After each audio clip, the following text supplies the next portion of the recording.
Good morning students. Morning में हम लोगों ने क्लास के अंदर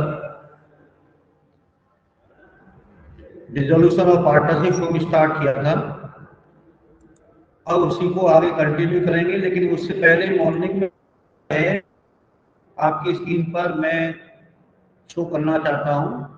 रिजोल्यूशन ऑफ पार्टनरशिप स्टार्ट किया था, जिसके अंदर section 39 meaning of the definition of partnership form resolution ये दी हुई थी। इसको हमने किया था mode of resolution of partnership form. इसमें resolution by agreement, resolution by compulsory resolution, resolution by the happening of some event and resolution by notice. उसके बाद resolution by order by the court. इसके साथ में एक और पॉइंट और है, यूज कर सकते हैं हम लोग, resolution by the supervision of law, है ना। ये भी रिजोल्यूशन का पार्ट होता है। सुपरविजन ऑफ लॉ का मतलब ये है कि पहले कोई लॉ था नहीं, हमने फॉर्म स्टार्ट कर दी अपनी, है ना। जैसे कि आप लोगों ने, है ना, पहले मथुरा के आसपास बहुत सारी इंडस्ट्रीज थी, लेकिन उस इंडस्ट्री का इफेक्ट, पोल्यूशन का इफेक्ट जो है वो आगरा में ताजमहल पर पड़ रहा था। तो बहुत सारी इंडस्ट्रीज जो ताजमहल के सराउंडिंग 100 किलोमीटर में थी, गवर्नमेंट ने, स्टेट गवर्नमेंट में एक लॉ लाकर उन सभी इंडस्ट्रीज को शिफ्ट कर दिया। तो वहां पर वो इंडस्ट्रीज क्लोज डाउन हो गई। तो इसी तरह से कोई लॉ पहले नहीं था, बाद में इस तरह का लॉ लाया जाए और उसके अंडर में कोई फर्म डिजॉल्व हो, तो मोड हो सकता है डिसोल्यूशन ऑफ पार्टनरशिप फर्म का। में डिस्कस कर लिए थे। इसके बाद difference between partnership and dissolution of partnership firm, जो मेन 5 इसके डिफरेंसेस हैं वो हमने डिस्कस किए थे। उसके बाद accounting process at the time of dissolution of partnership firm, कौन कौन से अकाउंट्स हमें बनाने होते हैं, जिसमें realisation account, partners current account, partners capital account and bank और कैश अकाउंट हमें प्रिपेयर करना होता है। तो नियर अबाउट इसमें जो है ना, लगभग 4 अकाउंट हमें प्रिपेयर करने होते हैं। 5th अकाउंट कब आता है, जब firm fix capital nature follow कर रही है, तो उस कंडीशन में पार्टनर करंट अकाउंट भी हमें प्रिपेयर करना होता है। तो ये हमारा पूरा प्रोसीजर है। रिलायंस अकाउंट को हमने डिस्कस किया था, जिसका फॉर्मेट आपके सामने था, है ना, हमने किया था। तो सबसे पहले ये था, रिलायंस अकाउंट जो है वो नॉमिनल अकाउंट होता है। जनरली एसेट्स और लायबिलिटी, एसेट्स को सेल करने के लिए और लायबिलिटी का पे करने के लिए इसको प्रिपेयर किया जाता है ना। जो भी डिफरेंसेस होता है वो बिजनेस का लॉस या प्रॉफिट होता है, रिलायंस का लॉस या प्रॉफिट होता है, उसको हमें पार्टनर में डिस्ट्रीब्यूट करना होता है। और ये जो अकाउंट है ये जीवन में केवल एक बार बनाया जाता है। जीवन मत किसके जीवन में, फर्म के जीवन में, है ना। पार्टनरशिप फर्म के एंड पर ही एक बार बनाया जाता है। तो इसका फॉर्मेट ये था रिलायंस अकाउंट का, जिसमें एसेट्स डेबिट साइड में लिखते हैं, लायबिलिटी क्रेडिट साइड में लिखते हैं। एसेट के जितने भी प्रोविजन है एसेट्स के अगेंस्ट वो सीआर साइड में आते हैं, लायबिलिटी के अगेंस्ट में जो भी प्रोविजन है वो डीआर में आते हैं। जो भी एसेट्स है उसको हम सेल करेंगे तो एकदम बाय कैश या बैंक के नेम से आता है। कोई पार्टनर किसी एसेट्स को टेक ओवर कर लेता है, उसके नेम से आ जाता है। इसके बाद लायबिलिटी का हम पेमेंट करेंगे तो ये डेबिट साइड में टू बैंक या कैश अकाउंट के नेम से आता है। रिलायंस के एक्सपेंसेस अगर कोई हुए हैं, वो एक्सपेंसेस पे करेंगे तो कैश या बैंक के नेम से आता है। अगर कोई लायबिलिटी किसी पार्टनर ने बियर की है, टेक ओवर की है, तो उस केस में उस पार्टनर का नाम के साथ में पार्टनर्स कैपिटल अकाउंट शो कर देते हैं। टोटल करते हैं, टोटल करने पर जो भी लॉस प्रॉफिट होता है वो पार्टनर में डिस्ट्रीब्यूट होता है। ये पूरा का पूरा फॉर्मेट तक हम लोगों ने किया था। इसके बाद नेक्स्ट जो टॉपिक है वो हमारा है बेटा, रिजोल्यूशन ऑफ पार्टनरशिप फर्म के अंदर ही accounting journal entry at the time of resolution of partnership firm. ये मोस्ट इंपोर्टेंट है बेटा, हमें अकाउंट से प्रिपेयर करने के लिए आ ही सकता है 6 मार्क्स में, लेकिन ऐसे बहुत कई बार हुआ है बोर्ड एग्जामिनेशन में कि हम लोगों से अकाउंट की प्लेस पर जनरल एंट्री पूछ ली, तो जनरल एंट्री भी हमें आनी ही चाहिए, है ना। तो जनरल एंट्री कौन कौन सी हो सकती है उनको हमने 1 बाय 1 स्लाइड में मैं आपके साथ डिस्कस करने वाला हूं। तो फर्स्ट इज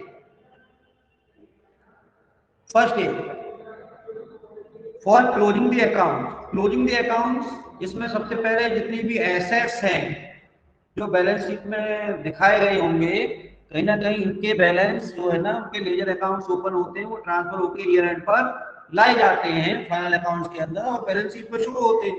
तो जितनी भी एसेट्स है ना, वो सभी assets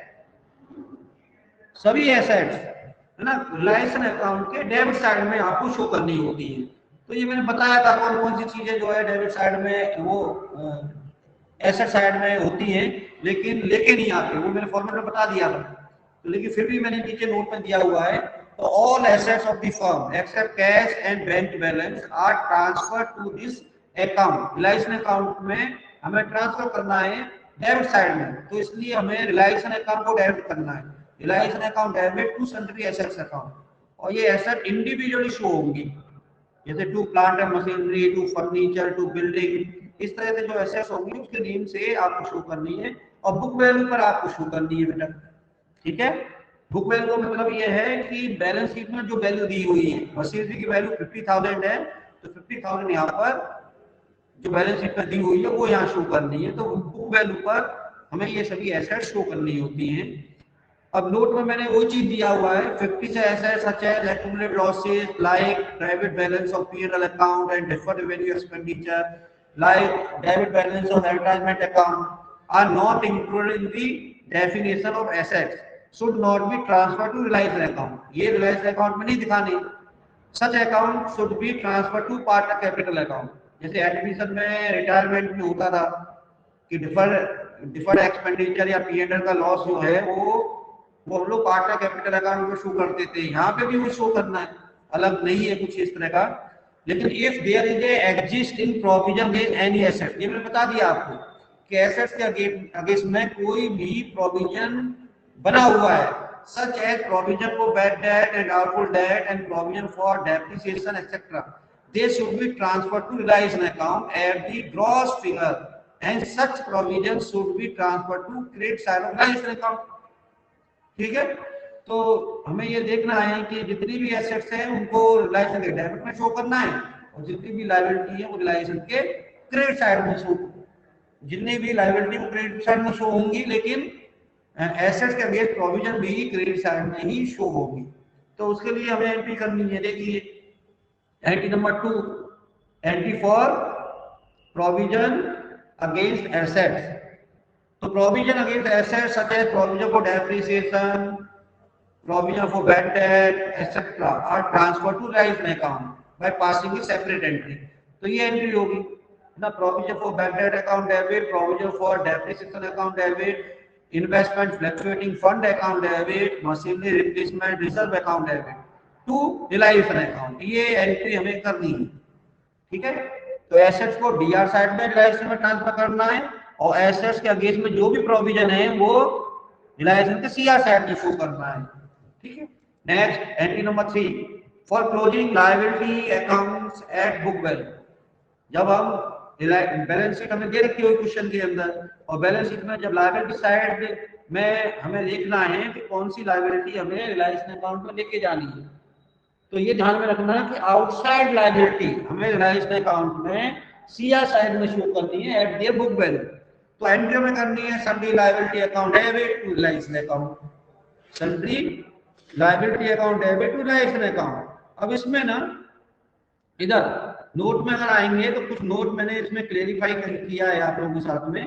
only those liabilities which relate to the third party are transfer to Reliance account. Third party means outside liability ही हमें रिलायंस अकाउंट में ट्रांसफर करनी है। If nothing is mentioned in question about the payment of outside liability, it is assumed that these liabilities paid in full। दूसरा ये भी है कि हमें ये नहीं दे रखा हो कि लायबिलिटी का अमाउंट पे होगा या नहीं होगा, तो हम अपनी तरफ से एज्यूम कर लेंगे कि लायबिलिटी का अमाउंट पूरा पे हम करेंगे। Next point number second, partners loan account two is not transfer to Reliance account. Partner loan account are prepared and paid off separately. Partner loan account अलग से बनता है, ठीक है, इसलिए रिलायंस अकाउंट में इसे शो नहीं करेंगे, उस अकाउंट में हम लेके जाएंगे। Point number third, undistributed profit such as general reserve, credit balance of P&L account are also not transferred to Reliance account because these are distributed and sold in partners capital account beta. So these accounts are transferred to partner capital account in their profit sharing ratio. Okay, point number 4, important point, investment fluctuating fund will be transferred to Reliance account only if investment are appear in the asset side. अगर asset side में investment है तो वो रिलायंस के D R में show होगा, और investment fluctuating reserve Reliance के रिलायंस अकाउंट में सीआर में शो होगा।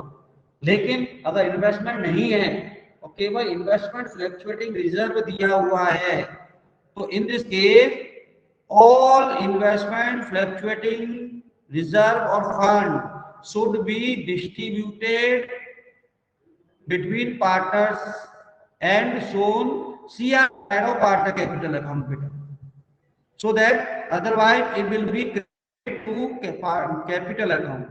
Okay, next similarly joint life fund will also transfer to Reliance account. ये आपकी बुक में क्वेश्चन नहीं है इस तरह के, लेकिन आपको मैं स्पेशली लेके आया हूँ आप लोगों के लिए। अगर हो सकता है कि बैलेंस शीट में जॉइंट लाइफ फंड दिया हो लायबिलिटी साइड में, तो will also transfer to Reliance account only if joint life policy is appear on the asset side. Joint life policy अगर एसेट साइड में दी हुई है तभी आपको ट्रांसफर करना है, अदरवाइज ये भी पार्टनर्स कैपिटल अकाउंट में डिस्ट्रीब्यूट कर देना है। ठीक है बेटा, तो एसेट्स नहीं दी हुई है लेकिन उसके अगेंस्ट में प्रोविजन दिया हुआ है या फंड दिया हुआ है, तो पार्टनर कैपिटल अकाउंट में उन फंड्स को डिस्ट्रीब्यूट करना है, सीआर साइड में शो करना है। पॉइंट नंबर 4, भाई हमने एसेट डिस्ट्रीब्यूट ट्रांसफर कर दिए, लायबिलिटी ट्रांसफर कर दी, ठीक है, और प्रोविजन जो एसेट के अगेंस्ट में वो ट्रांसफर कर दिए। देन पॉइंट नंबर 4 अब आ गया account treatment of reserve in revenue nature. जैसे कि admission, retirement and death of the partner में हम लोगों ने किया है, ठीक है। जब भी इस तरह के बैलेंस शीट के अंदर profit and loss, general reserve, revenue reserve, contingency reserve, workman compensation reserve दिए होते हैं और वो सरप्लस बैलेंस में रहते हैं, तो वो पार्टनर्स में डिस्ट्रीब्यूट होते हैं। तो उसी तरह से यहाँ पर भी पॉइंट 4 है, देखिए undistributed profit and reserve are also not transferred to Reliance account. They are directly credited to partners capital account in their profit sharing ratio by passing the following entry. तो profit and loss account debit, general reserve account debit, reserve fund account debit, contingency reserve account debit to all partners capital account और current account. ठीक है, अगर fix nature capital account है तो जहां पर हम कैपिटल अकाउंट शो कर रहे हैं वहां करंट अकाउंट लिखेंगे बेटा, है ना। तो ये सभी जो है रिजर्व पार्टनर्स में डिस्ट्रीब्यूट हो जाएंगे, ऑल पार्टनर्स में उनके प्रॉफिट शेयरिंग रेशियो में। यहाँ पर प्रॉफिट शेयरिंग रेशियो एक ही रहता है, ओल्ड और न्यू नहीं रहता, ठीक है। तो being balance of distributed profit transfer to capital account. Yes, next explanation about the provident fund. Provident fund is a liability of the firm toward employee so that it to be transferred to CR side of Reliance account and also pay out। ठीक है, Reliance account के CR side में provident fund को show करेंगे, employ का होता है ये फंड, इसलिए ये पेमेंट भी होगा। अगर क्वेश्चन में दिया भी ना हो तब भी आपको इसको पेमेंट करना है। तो प्रोविडेंट फंड, ये फंड लगा हुआ है, इसका मतलब ये मत सोचना कि पार्टनर में डिस्ट्रीब्यूट करना है, ये एम्प्लॉय का प्रोविडेंट फंड है, यहाँ पर पार्टनर का प्रोविडेंट फंड नहीं है, ध्यान रखिए। तो इसलिए ये रिलायंस के सीआर में जाएगा और पार्टनर में डिस्ट्रीब्यूट होगा। पार्टनर में डिस्ट्रीब्यूट नहीं होगा, क्या होगा? पेमेंट होगा रिलायंस अकाउंट डीआर में। Yes. Point number 6, workman compensation fund. Workman compensation fund का क्या करना है? If any liability is expected to arise against any fund और reserve workman compensation fund, then an amount equal to such liability is transferred to liaison account. Balance will be distributed to partners by passing the following entry. अब यहाँ क्या कह रखा है? देखिए बेटा, यहाँ क्या कह रखा है कि वर्कमैन कंपनसेशन के अगेंस्ट में अगर लायबिलिटी है, जैसे एल्यूम करो, मैं आपको एक एग्जांपल दे सकता हूं और अच्छी तरह से आप समझ सकते हो उस एग्जांपल के बिहाफ पर कि वर्कमैन कंपनसेशन फंड जो है वो लायबिलिटी साइड में बैलेंस शीट पर शो है 10,000 और इसके अगेंस्ट में पेमेंट जो दे रखा है वो नीचे एडजस्टमेंट में वो दे रखा है 8,000 लायबिलिटी अगेंस्ट वर्कमैन कंपनसेशन, इस तरह से दे रखा होगा 8,000। तो इस केस में आपको थोड़ा सा एडमिशन रिटायरमेंट से अलग है, इसमें है ना, अकाउंट ट्रीटमेंट थोड़ा सा अलग है। वो क्या करना है कि 10,000 का फंड है, 8,000 का लायबिलिटी है, उसके केस में तो क्या करना है, 8,000 का फंड हमें रियलाइजेशन अकाउंट के सीआर साइड में दिखाना है सबसे पहले बाय वर्कमैन कंपनसेशन फंड के नेम से, ठीक है। और वो फंड जो है वो पेमेंट हो जाएगा, मतलब 8,000 के लेके जाना वहां पर। वर्कमैन कंपनसेशन फंड 10,000 था लेकिन लायबिलिटी बनी है 8,000 रुपए की, तो वर्कमैन कंपनसेशन फंड रिलायंस के सीआर साइड में 8,000 लेके जाना है और उसी को डेबिट साइड में लायबिलिटी जहाँ पे करेंगे वहां पर पेमेंट कर देना है। क्लियर हो गया है? 2,000 का जो वर्कमैन कंपनसेशन फंड बचा वो पार्टनर में डिस्ट्रीब्यूट होगा। क्लियर, समझ में आया होगा आपके। दूसरा, अगर आप कह रहे कि सर ये बताइए कि अगर मान लो वर्कमैन कंपनसेशन फंड 10,000 का है और लायबिलिटी 12,000 है, तो इस केस में क्या करें? तो ये ध्यान में रखना कि workman compensation fund Reliance account में आएगा 10,000 और पेमेंट होगा रिलायंस के डीआर साइड में 12,000, ठीक है। वहां पर फिर वर्कमैन कंपनसेशन फंड 12,000 मत कर देगा सीआर साइड में, जितना वर्कमैन कंपनसेशन फंड है वो रिलायंस के सीआर में शो होगा और लायबिलिटी अगर ज्यादा है तो पेमेंट पूरी की पूरी रिलायंस के डीआर में होगी। अगर वर्कमैन कंपनसेशन फंड बिल्कुल भी नहीं है, मतलब वर्कमैन कंपनसेशन फंड है लेकिन लायबिलिटी नहीं है, तो ऐसे केस में पूरा वर्कमैन कंपनसेशन फंड पार्टनर में डिस्ट्रीब्यूट होगा, फिर रिलायंस अकाउंट में शो नहीं होगा। Condition number next, workman compensation fund है ही नहीं लेकिन लायबिलिटी फॉर वर्कमैन कंपनसेशन आ रही है हमारे पास 8,000 रुपए की, तो जब वर्कमैन कंपनसेशन फंड नहीं है तो रिलायंस अकाउंट को सीआर साइड में उसे दिखाना नहीं है ना, लेकिन लायबिलिटी का हमें पेमेंट रिलायंस अकाउंट के डीआर में पूरा करना है 8,000। किसी को कोई डाउट तो नहीं है इस पॉइंट में? बताइए सर। किसी को कोई डाउट तो नहीं है? यस।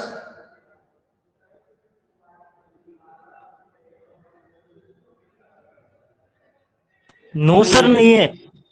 ओके, तो वर्कमैन कंपनसेशन फंड को समझ में आ गया होगा, लेकिन जब न्यूमेरिकल हम करेंगे तो इसको अच्छी तरह से और समझाने की कोशिश करेंगे आप लोगों को। Point number next 7 point, entry for realisation of assets. देखिए भाई, एसेट्स हमने डेबिट में लिख दी, लायबिलिटी हमने क्रेडिट में लिख दी, उनके अगेंस्ट में जो फंड्स हैं वो है ना हमने डेबिट क्रेडिट में लिख दिया। तो अब हमें सबसे पहले एसेट्स को सेल करना है, मार्केट में सेल करना है। तो अगर एसेट्स को हमें सेल करते हैं तो when the assets are sold for cash, तो एंट्री होगी कैश या bank account debit to realisation account.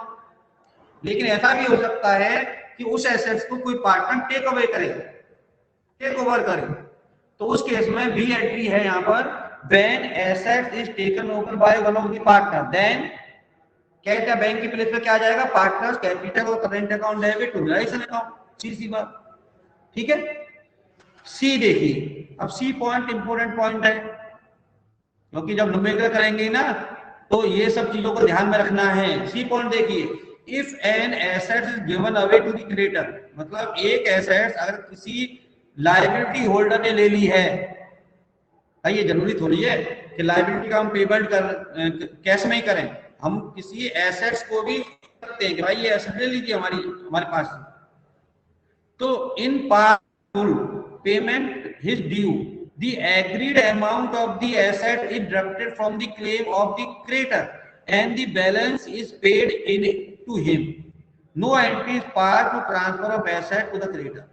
अब क्या कह रहा है, यहां पर समझिए, अगर एसेट्स किसी लायबिलिटी होल्डर ने ली है, मान लो क्रेडिटर है एक लायबिलिटी, या बैंक लोन है हमारे पास, है ना, हम बैंक को या क्रेडिटर को कहते हैं कि भाई ऐसा है कि तुम्हारी जो लायबिलिटी है 20,000, हमारे पास 25,000 का एसेट से ले लीजिए, और आपका हिसाब है ना जो है वो यहाँ पर हम क्या करते हैं, सेटल करते हैं। अब ना हम आपसे कुछ लेंगे ना आप हमसे कुछ लेंगे, हमने आपको एसेट से पेमेंट कर दिया। तो इस केस में no entry pass for the transfer of asset to the creditor. Transaction तो हुआ है, लेकिन यहां ध्यान रखना कि एक दूसरे के साथ में वो एडजस्ट हो गया, इसलिए डिसॉल्यूशन के समय पर कोई एंट्री हम नहीं करेंगे। If the liability holder take any assets then no entry is pass for this transaction. लेकिन अगर मानो कि भाई क्रेडिटर है 20,000 का और फर्नीचर हमारे पास 8,000 रुपए का है, हम उससे कहते हैं कि भाई 8,000 का फर्नीचर ले लीजिए आप, तो क्रेडिटर तो ये कहेगा कि 20,000 रुपए का अमाउंट है, आप 8,000 से कैसे सेटल कर पाओगे भैया। तो क्रेडिटर ये कहता है कि भाई ऐसा है कि 20,000 की लायबिलिटी मेरी है आपके ऊपर, 8,000 का आप मुझे क्रेडिटर दे दो, फर्नीचर दे रहे हो, तो 12,000 रुपए की लायबिलिटी बनी। भाई 12,000 रुपए की लायबिलिटी मुझे आप कैसे पेमेंट कर देंगे, है ना। तो यहां पर ध्यान रखना कि रिलायंस अकाउंट में 12,000 से ही एंट्री होगी, 8,000 जो एसेट टेक ओवर किया उसकी एंट्री हमें करनी ही नहीं। साफ कह दिया उसने, नीचे लाइन में कह दिया, ये देखो, no entry pass for the transfer of asset to the creditor. समझ में आ गया, ये चीज समझ में आ गई आपको कि अगर किसी लायबिलिटी का पेमेंट एसेट से हो रहा है कैश को छोड़कर, तो उसकी जनरल एंट्री आपको नहीं करनी है, रिलायंस अकाउंट में नहीं आएगा। एक नोट और है, if the question is silent about the reliance of asset, it is assume that the asset had not realise any amount. अगर बैलेंस शीट के अंदर कोई एसेट दी हुई है, एज्यूम करो स्टॉक दिया हुआ है 5,000 रुपए का, लेकिन इस एसेट्स को बेचने से कितना अमाउंट मिला या सेल हुआ या नहीं हुआ, कुछ नहीं कह रखा नीचे, तो ये अपनी तरफ से एज्यूम कर लेंगे कि ये एसेट्स जो है वो मार्केट में सेल हुई ही नहीं, ठीक है, इसकी वैल्यू नील है, तो उस एसेट्स को हम छोड़ देंगे। क्वेश्चन में कहेगा तभी हम एसेट्स को सेल मानेंगे, ध्यान रखना, ठीक है। जिन एसेट्स के लिए क्वेश्चन में ये नहीं दिया है कि वो ना तो सेल हुए ना पार्टनर ने लिए, ऐसे केस में ये मान चलेंगे कि उनकी वैल्यू थी नहीं इस लायक कि वो सेल हो सके, तो उसकी एंट्री हमें नहीं करनी है। क्वेश्चन में कहेगा कि एसेट सेल हो रहा है तभी हम एसेट को सोल्ड मानेंगे बेटा। नेक्स्ट पॉइंट नंबर 8, जब एसेट्स को हम सेल कर लेते हैं तो उस एसेट के सेल करने पे जो हमें अमाउंट मिलता है उस अमाउंट से हम आउटसाइड लायबिलिटी का पेमेंट करते हैं, क्योंकि फर्म तो हमें क्लोज करनी है ना भाई, बिना लायबिलिटी का पेमेंट किए हम क्लोज कर देंगे फर्म को। तो उस केस में जो एसेट सेल हो गई हैं उन एसेट्स के अमाउंट से हम लायबिलिटी का पेमेंट करेंगे। When liability are paid in cash, तो एंट्री होगी liability reliance account debit to cash या बैंक अकाउंट। तो जिसे रिलायंस को डेबिट करेंगे, कैश एंड बैंक को क्रेडिट करेंगे। B point, when liability is taken away by one of the partner, अगर ये भी हो सकता है भाई एसेट्स ले रहा है पार्टनर तो लायबिलिटी भी ले सकता है।